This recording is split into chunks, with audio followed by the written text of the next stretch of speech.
Oh my God. So I recorded an entire podcast yesterday and I was I was inspired to record a podcast because specifically I wanted to do a little recap of Real Housewives of Beverly Hills. And then I got to talking about Trump and Elon Musk, and I completely forgot about the ladies of Beverly Hills. Then I caught up on Real Housewives of Salt Lake City.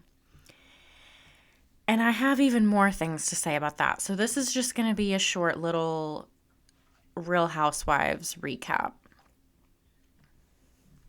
Okay, so I'm going to start with Salt Lake because that's fresh on my mind. I just watched that one. Ooh, my vocal fry. So sorry. Okay, I wrote down some thoughts. Let's see. Bronwyn. I have to talk about Bronwyn. She is a star this season. She is my favorite. I'm so glad she's on the show. She's filling the hole that Monica left. This might be an unpopular opinion. I don't think it is, but I adored Monica. I feel like side note, I feel like Heather led the charge and they were all in trauma mode after Jen Shaw. And I'm not going to say they bullied her off the show, but they basically said they wouldn't film with Monica again, so they fired her. And she's gotten into some legal stuff since then, so maybe they shouldn't have let her go. That would have been good for the show, because she and Heather had some legal shit going on. But anyway, yeah, Bronwyn, my heart broke for her this episode. Every episode it's broken for her, honestly, because the women have treated her like shit since day one. I think because she's a tall poppy. Her husband sucks, clearly. But she's a tall poppy. I think she's cute. She's emotionally intelligent. She's got her shit together. She's extremely eloquent. She's so good with her words, and she's very direct. She's no bullshit. I think Heather is projecting when she says that Bronwyn is two-faced, because Heather is the most two-faced. We literally, between this episode and the after show, she flip-flopped so much about Bronwyn opening up and being vulnerable about her husband's infidelity and all that she goes through. And I thought that was a really beautiful moment. I might have shed a little tear. It was super relatable. I hate how Lisa put that she's now more relatable. It was condescending, which everything Lisa says is condescending. But yeah, I just think Bronwyn is so emotionally intelligent, and I think these women are sleeping on her. I think they're jealous of her because she's clearly on a different vibrational level than them. And I also think some of these women, Whitney aside, some of these women would not recognize true transparency and vulnerability. I mean, even when they're confronted with it, when someone is begging them to hear them, like Bronwyn did.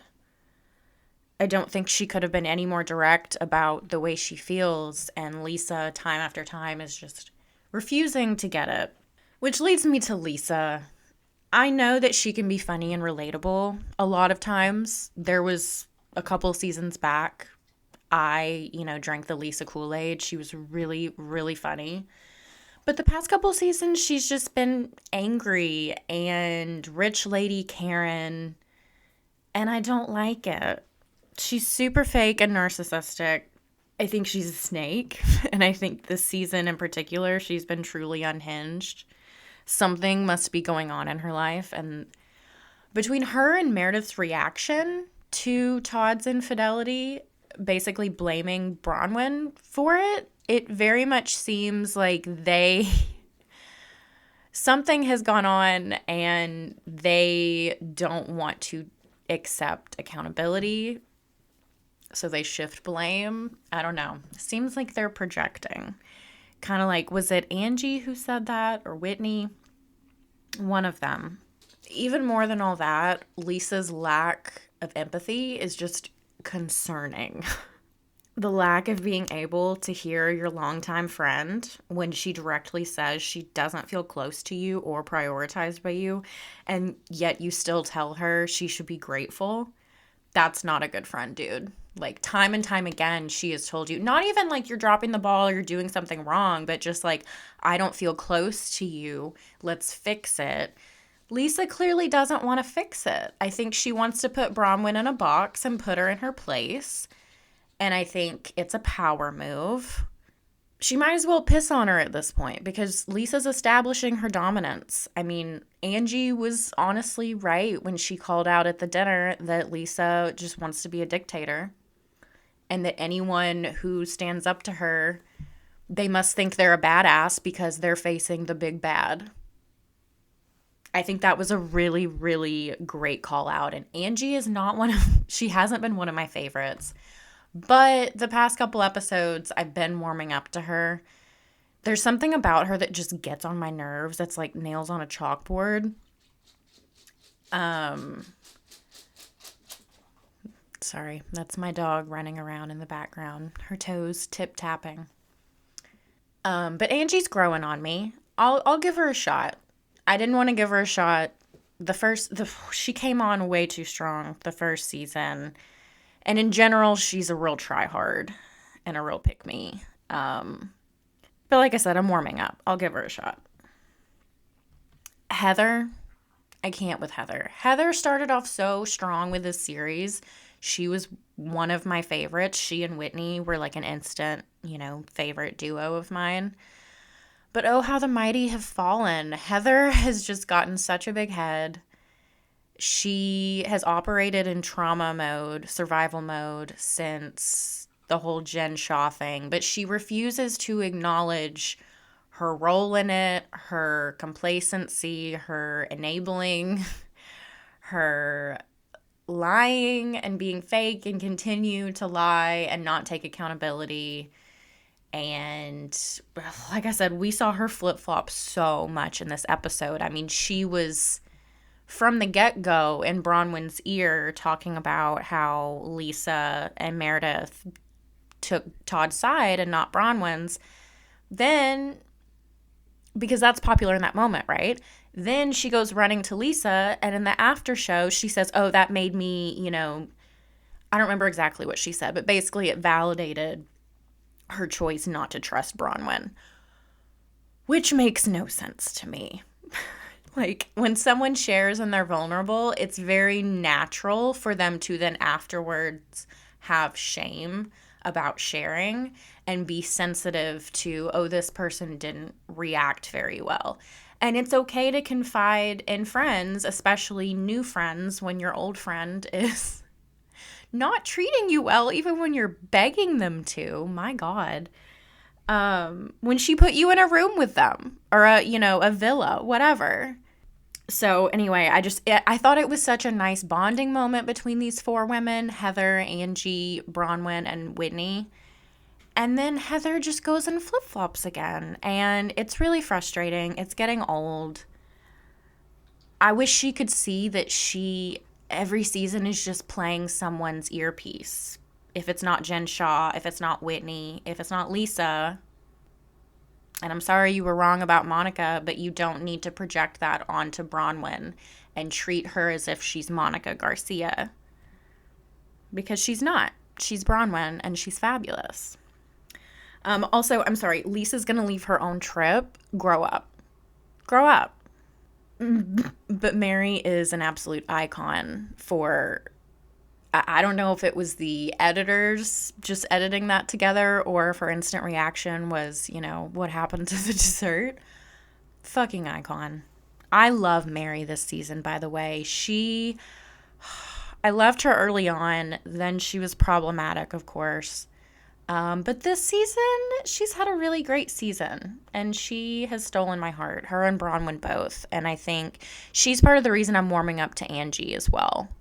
Because their friendship is very cute and very endearing. And I'm liking between Mary and Angie and Bronwyn.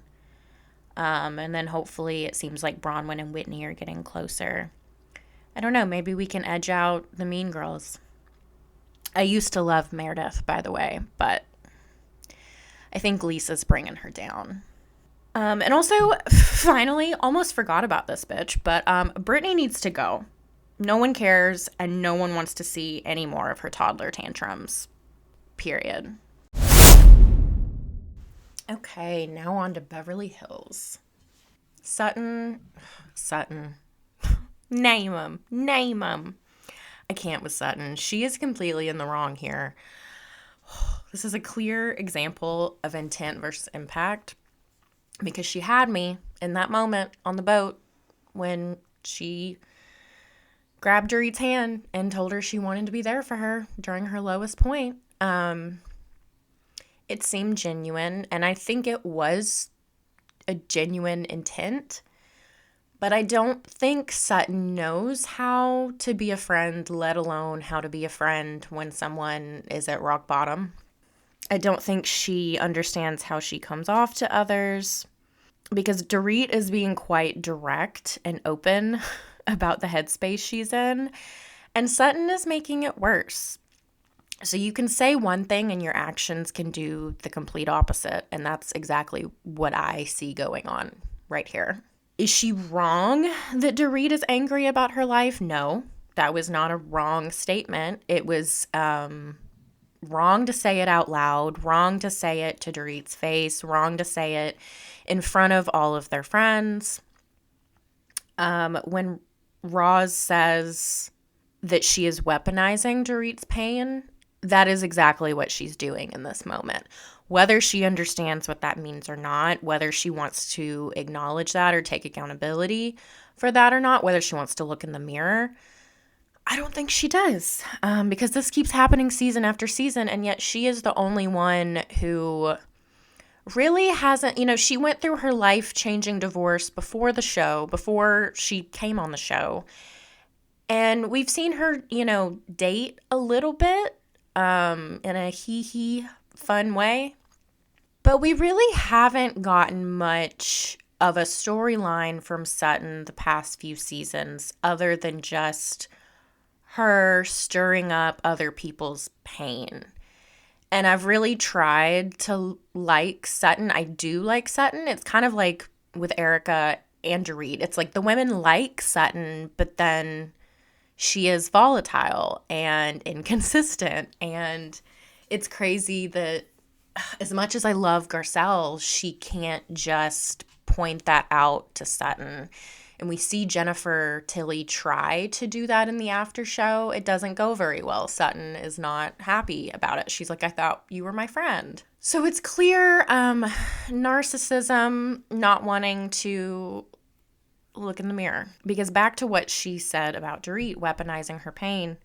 When people are trudging through the mud of their lives, you don't weaponize it against them, like Bo said. That does not help them heal. Shaming never helped anyone.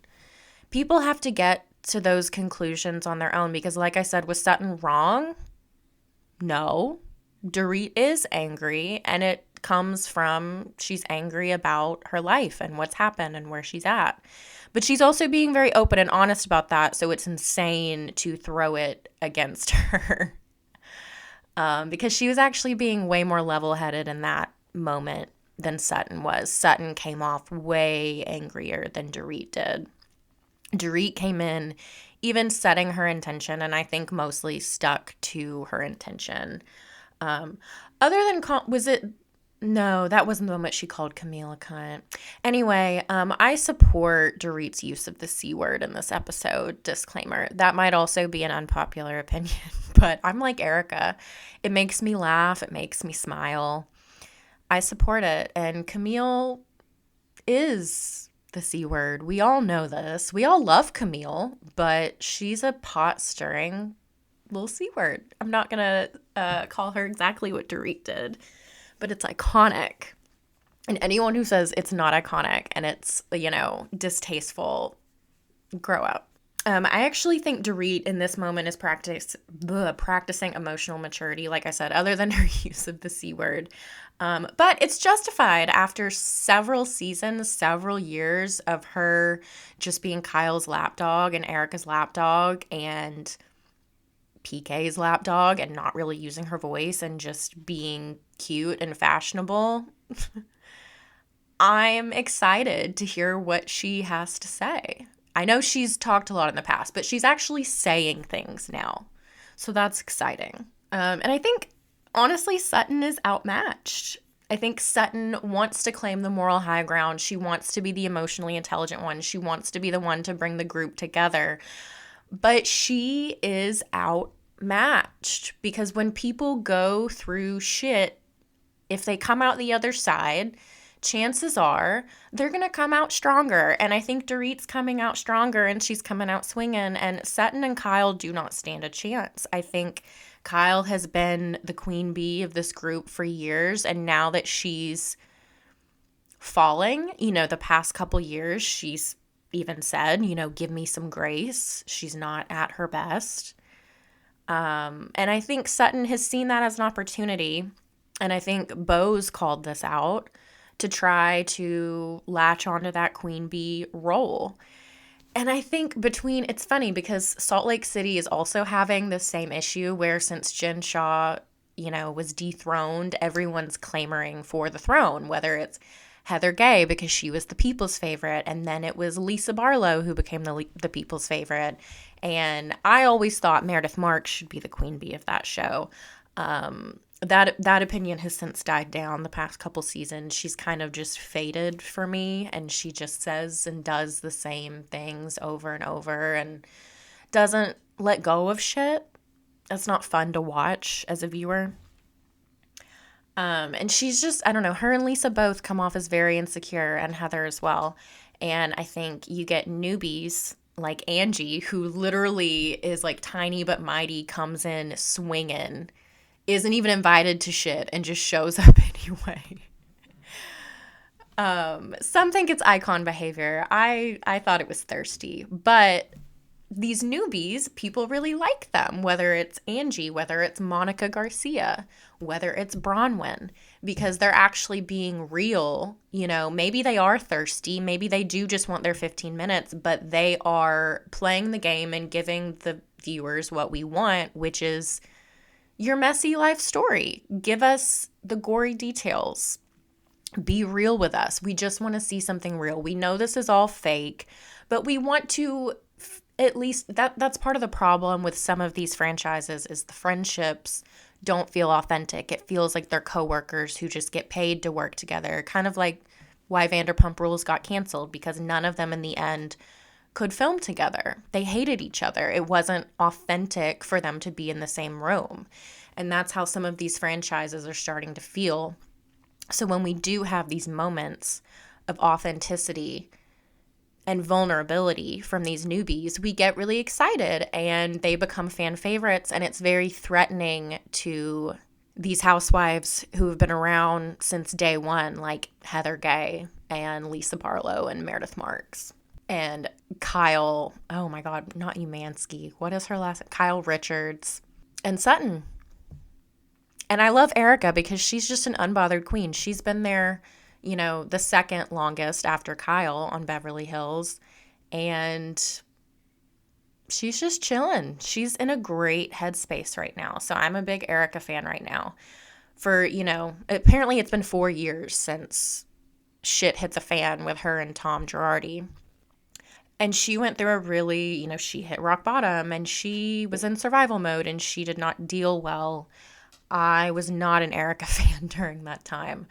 But she's grown on me again. I think, like I said, once you come out the other side of going through shit, people are not the best versions of themselves. You can't be when you're trudging through shit. But when you make it out the other side, you can't be the same person you were. And maybe some people get worse, but if you get better, it's very, very obvious. And it can also be threatening to the people around you because they put you in this box and now they can't claim this moral high ground. Anyway, I'm getting into all the like psychology of it, but this season of both shows has been fascinating to watch.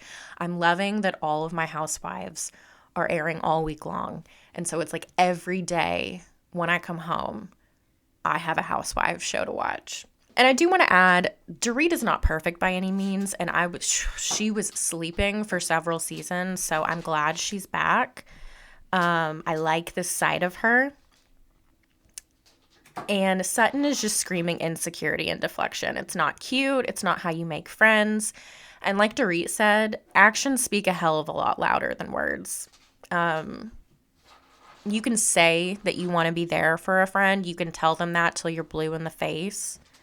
But why would she want you to be there for her? And why would she trust you to be there for her when you speak down to her?